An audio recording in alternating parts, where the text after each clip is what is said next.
সুপ্রিয় সম্মানিত সুধী দর্শক মণ্ডলী, নিয়ে চলে এলাম গোটা দেশের রংপুর, সিলেট, ময়মনসিংহ, রাজশাহী, খুলনা, বরিশাল, ঢাকা ও চট্টগ্রাম বিভাগ মিলিয়ে সারা দেশের 64 জেলা।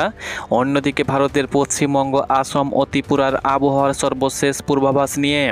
কেমন থাকিবে 23শে অক্টোবর রোজ বৃহস্পতিবার সকাল থেকে সন্ধে পর্যন্ত সারা দেশ সহ পশ্চিমবঙ্গ, আসাম, ত্রিপুরার আবহাওয়া রইল বিস্তারিত তাজা আপডেট।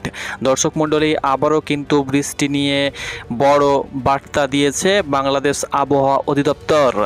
দক্ষিণ পশ্চিম বঙ্গোপসাগর ও তৎসংলগ্ন এলাকায় অবস্থানরত সুস্পষ্ট লঘুচাপটি উত্তর পশ্চিম দিকে অগ্রসর হয়ে বর্তমানে দক্ষিণ পশ্চিম বঙ্গোপসাগরে তামিলনাড়ু উপকূলে অবস্থান করছে।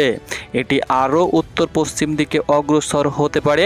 এর ফলে আগামী কয়েকদিন দেশে বৃষ্টিপাত বাড়তে পারে বলে জানিয়েছে বাংলাদেশ আবহাওয়া অধিদপ্তর। বুধবার 22শে অক্টোবর বাংলাদেশ আবহাওয়া অধিদপ্তরের আবহাওয়াবিদ তরিফুল নেওয়াজ কবিরের দেওয়া পূর্বাভাসে এ তথ্য জানানো হয়। আবহাওয়া অফিস জানায়, আগামীকাল অর্থাৎ 23শে অক্টোবর রোজ বৃহস্পতিবার সকাল 9টার মধ্যে চট্টগ্রাম বিভাগের 2-1 জায়গায় বৃষ্টি ও বজ্রসহ বৃষ্টি হতে পারে। এছাড়া দেশের অন্যত্র আংশিক মেঘলা আকাশ সহ আবহাওয়া প্রধানত শুষ্ক থাকতে পারে। সেই সঙ্গে সারা দেশের দিন ও রাতের যে তাপমাত্রা প্রায় অপরিবর্তিত থাকতে পারে। এদিকে সকাল 9টা থেকে পরবর্তী 24 ঘন্টায় বরিশাল ও চট্টগ্রাম বিভাগের 2-1 জায়গায়, সেই সঙ্গে 2-1 জায়গায় বৃষ্টি ও বজ্রসহ বৃষ্টিপাত হতে পারে। এছাড়া দেশের অন্যত্র আংশিক মেঘলা আকাশ সহ সারা দেশের শুষ্ক আকাশ পরিস্থিতি থাকতে পারে। সেই সঙ্গে সারা দেশের দিন ও রাতের যে তাপমাত্রা সেটা প্রায় অপরিবর্তিত থাকতে পারে। দর্শক মণ্ডলী, বঙ্গোপসাগরে যে লঘুচাপ তৈরি হয়েছে সেই লঘুচাপ ঘূর্ণিঝড়ে পরিণত হয়ে কবে নাগাদ আছড়ে পড়তে পারে এবং ঘূর্ণিঝড় এখন কত দূরে অবস্থান করছে আপনাদেরকে জানিয়ে দেব। সেই সঙ্গে এই মাসেই যে ভয়াবহ বৃষ্টি বলয় ধেয়ে আসছে বা বৃষ্টি বলয় আছড়ে পড়তে পারে, সেটাও কবে নাগাদ আছড়ে পড়তে পারে তারও কিন্তু একটা পরিবর্তন লক্ষ্য করা গিয়েছে। সেই সঙ্গে পশ্চিমবঙ্গ সহ আসাম এবং ত্রিপুরার পরিস্থিতির পূর্বাভাস দিয়ে দেব। কত দূরে ঘূর্ণিঝড় রয়েছে, কবে নাগাদ ঘূর্ণিঝড় পশ্চিমবঙ্গ সহ বাংলাদেশের উপরে আছড়ে পড়তে পারে বা কী পরিস্থিতি রয়েছে, ঘূর্ণিঝড়ের আপডেট সঠিক খবর আপনাদেরকে দেব। তো দেশ বিদেশ যেখান থেকে আপনি ভিডিওটি দেখছেন, অবশ্যই আপনি ভিডিওটাকে লাইক করুন, চ্যানেলটাকে ফলো করুন এবং আবহাওয়ার প্রত্যেক দিনের নিখুঁত খবরটি পেয়ে যান। কেননা আমরা যে খবর আপনাদেরকে পরিবেশন করে থাকি সেটা কিন্তু সঠিক খবর দিয়ে থাকি। অনেক ইউটিউব চ্যানেল রয়েছে যারা আপনাদেরকে ভুল পরিবেশন খবর দিচ্ছে, অর্থাৎ ভুল খবর তারা দিচ্ছে। তো অবশ্যই সেখান থেকে বিরত থাকুন এবং যারা চাষি ভাই রয়েছেন, অবশ্যই আপনারা সেচ সেবিতে যে কাজগুলো রয়েছে সেগুলো করার পূর্বে অবশ্যই আমাদের আবহাওয়ার পূর্বাভাস খবরগুলো অবশ্যই জেনে নেবেন। তো চলুন এবার জেনে নেওয়া যাক বিস্তারিত। দর্শক মণ্ডলী, আমরা সরাসরি চলে এসেছি বিভিন্ন ওয়েদার অবজারভেশন উপগ্রহ চিত্রে, অর্থাৎ বিভিন্ন আবহাওয়া উপগ্রহ চিত্রে, রাডার চিত্রে। এখান থেকে আপনাদেরকে আবহাওয়ার প্রথমত খবরাখবর দেব।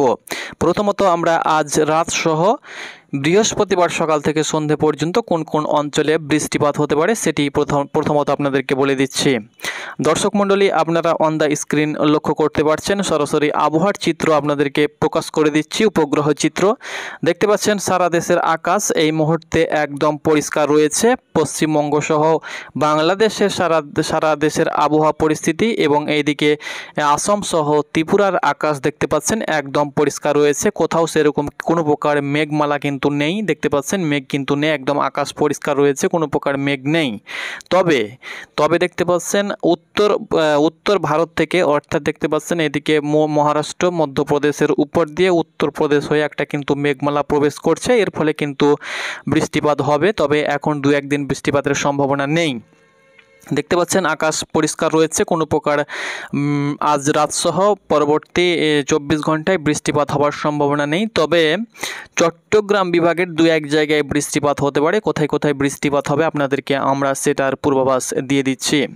এবার চলুন সরাসরি চলে যাব আমরা সরাসরি বৃষ্টি এবং বজ্র মোডে দেখে নেব কোথায় কেমন বৃষ্টিপাত হবে আজ সারা রাত সহ বৃহস্পতিবার সকাল থেকে সন্ধে পর্যন্ত আবহাওয়া। দর্শক মণ্ডলী, আজ রাতে সেরকম সারা দেশের 8 বিভাগ সহ 64 জেলার আবহাওয়া পরিস্থিতি খুব সুন্দর থাকবে, কোথাও সেরকম ঝড় বৃষ্টির সম্ভাবনা একদম নেই। অন্যদিকে পশ্চিমবঙ্গের 23টি জেলার আকাশ খুব সুন্দর থাকবে, ঝড় বৃষ্টির সম্ভাবনা একদম নেই। আসাম সহ ত্রিপুরারও কিন্তু আবহাওয়া পরিস্থিতি খুব সুন্দর থাকবে। দেখতে পাচ্ছেন বৃহস্পতিবারের দিন সকালের দিকে আমরা লক্ষ্য করতে পারছি চট্টগ্রাম বিভাগের কিছু কিছু অঞ্চলে হালকা মাঝারি গুড়ি গুড়ি বৃষ্টিপাতের সম্ভাবনা রয়েছে। চিটাগাং ফটিকছড়ি উপজেলা, সেই সঙ্গে সঙ্গে এদিকে দেখতে পাচ্ছেন চাকারিয়া, সেই সঙ্গে সঙ্গে এদিকে যে অঞ্চলগুলো রয়েছে দেখতে পাচ্ছেন থানচি, তার সঙ্গে সঙ্গে কুতুবদিয়া, সেই সঙ্গে সঙ্গে এদিকে লক্ষ্য করতে পারছেন কেলুটিয়া, সেই সঙ্গে সঙ্গে আরও যে জায়গাগুলো রয়েছে রাজস্থলী, তার সঙ্গে সঙ্গে এদিকে বিলাইছড়ি, সেই সঙ্গে সঙ্গে এদিকে দেখতে পাচ্ছেন রাঙামাটি, হাটহাজারি, তার সঙ্গে সঙ্গে মানিকচরি, ফটিকচরি উপজেলা, সেই সঙ্গে সঙ্গে এদিকে দেখতে পাচ্ছেন খাগড়াছড়ি, সেই সঙ্গে সঙ্গে লংগদু, এই যে জায়গাগুলো রয়েছে অর্থাৎ চিটাগাংয়ের কুমিল্লার সাইডে যে জায়গাগুলো রয়েছে, চিটাগাংয়ের আশেপাশে যে সমস্ত জায়গাগুলো রয়েছে সেই সমস্ত জায়গাতে, যেমন এই যে জায়গাগুলো রয়েছে যেমন বার রিজার, সেই সঙ্গে সঙ্গে কেওকাটাও, অর্থাৎ সামুদ্রিক যে অঞ্চলগুলো রয়েছে তা একদম দক্ষিণে চট্টগ্রামের সেসব অঞ্চলে কিন্তু ভারী বৃষ্টির সম্ভাবনা রয়েছে। কিছু কিছু জায়গায় হালকা মাঝারি, যেমন মহেশখালী যে জায়গাটা রয়েছে এখানে ভারী বৃষ্টির সম্ভাবনা রয়েছে সকালের দিকে। তারপরে সারা দেশের আকাশ সকালের দিকে মোটামুটিভাবে পরিষ্কার হয়ে যাবে, রৌদ্রোজ্জ্বল আকাশ লক্ষ্য করা যাবে। ঢাকাতে একটু গরম লক্ষ্য করা যাবে, ঢাকার তাপমাত্রা কিন্তু আজকে যেটা ছিল সেটার থেকে 1 থেকে 2 ডিগ্রি বাড়ার সম্ভাবনা রয়েছে। দেখতে পাচ্ছেন বৃষ্টিপাত আমরা লক্ষ্য করতে পারছি, সেটা কিন্তু থাকবে। তবে সন্ধ্যের দিকে আমরা একটু সিলেট বিভাগে হালকা বৃষ্টি দেখতে পাচ্ছি আপনাদেরকে সেটাও দেখিয়ে দিচ্ছি। মোটামুটি দুপুরের দিকে দেখতে পাচ্ছেন এই যে মনমোহন সিং সাইডে এই যে জায়গা রয়েছে মাদান, সেই সঙ্গে সঙ্গে মাদান দেখতে পাচ্ছেন কেন্দুয়াতে, সেই সঙ্গে সঙ্গে নেত্রকোনা, তার সঙ্গে সঙ্গে এই যে জায়গাগুলো রয়েছে ইতনা, এই কিশোরগঞ্জের আশেপাশে এই জায়গাতে আংশিক মেঘলা আকাশ থাকবে এবং 2-1 জায়গায় হালকা গুড়ি গুড়ি বৃষ্টিপাত আমরা লক্ষ্য করতে পারছি। বাকি মোটামুটি আকাশ পরিষ্কার থাকবে। অন্যদিকে পশ্চিমবঙ্গে সেরকম একদম 23টি জেলার আকাশ পরিষ্কার থাকবে, কোনো প্রকার ঝড় বৃষ্টির সম্ভাবনা নেই। অন্যদিকে এদিকে আমরা লক্ষ্য করতে পারছি আসামেরও আকাশ পরিষ্কার থাকবে, সহ ত্রিপুরার আকাশ কিন্তু বৃহস্পতিবার সকাল থেকে একদম পরিষ্কার থাকবে।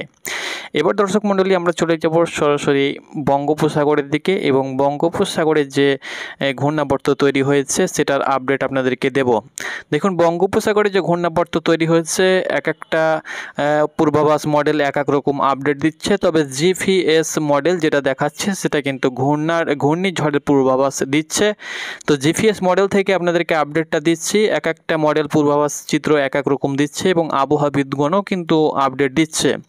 তো দেখতে পাচ্ছেন আমরা লক্ষ্য করতে পারছি যেটা বাংলাদেশ আবহাওয়াবিদ যেটা জানিয়েছে সেটাই কিন্তু আমরা এখানে লক্ষ্য করতে পারছি। সেটা কিন্তু দেখতে পাচ্ছেন বঙ্গোপসাগরের দক্ষিণ উত্তর পশ্চিম দিকে কিন্তু সেটা সরে গিয়েছে, সেটা কিন্তু 28 তারিখে একটু গভীর হবে। তবে ভয়াবহ যে চিত্র আমরা লক্ষ্য করতে পারছিলাম কিছুদিন পূর্বে সেটা কিন্তু অনেকটাই তার শক্তি ক্ষয় হয়েছে এবং সেটা লক্ষ্য করতে পারছি অনেকটাই চিত্র ক্ষয় হয়ে সেটা কিন্তু দেখতে পাচ্ছেন মোটামুটিভাবে 28 তারিখের দিকে আছড়ে পড়তে পারে, উপকূলে আছড়ে পড়ার সম্ভাবনা রয়েছে।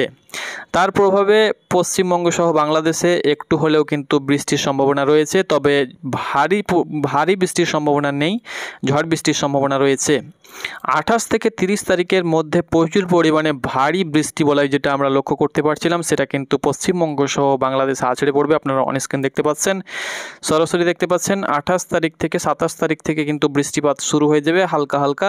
28 তারিখ থেকে কিন্তু বৃষ্টিপাতের পরিমাণটা একটু বাড়বে, সহ দেখতে পাচ্ছেন বুধবারের দিন আমরা লক্ষ্য করতে পারছি 29 তারিখ এবং 30 তারিখের দিকে 31 তারিখের দিকে যে লঘুচাপ অর্থাৎ বৃষ্টি বলয় সেটা কিন্তু পশ্চিমবঙ্গ সহ বাংলাদেশে ঢুকে যাবে এবং বিভিন্ন অঞ্চলে ভারী থেকে অতি ভারী বৃষ্টির সম্ভাবনা রয়েছে। অর্থাৎ এই মাসের শেষের দিকে কিন্তু পশ্চিমবঙ্গ সহ বাংলাদেশের উপর একটা বড় দুর্যোগ হবে, বিভিন্ন অঞ্চলে বন্যার পরিস্থিতি তৈরি হতে পারে, ভারী থেকে অতি ভারী বৃষ্টির সম্ভাবনা রয়েছে। তো যারা চাষি ভাই রয়েছেন আপনারা ফসল সেচ বীজ এই মুহূর্তে দেবেন না, কারণ হাতে আর 7 থেকে 8 দিন সময় রয়েছে, তারপরে কিন্তু ঝড় বৃষ্টির সম্ভাবনা রয়েছে।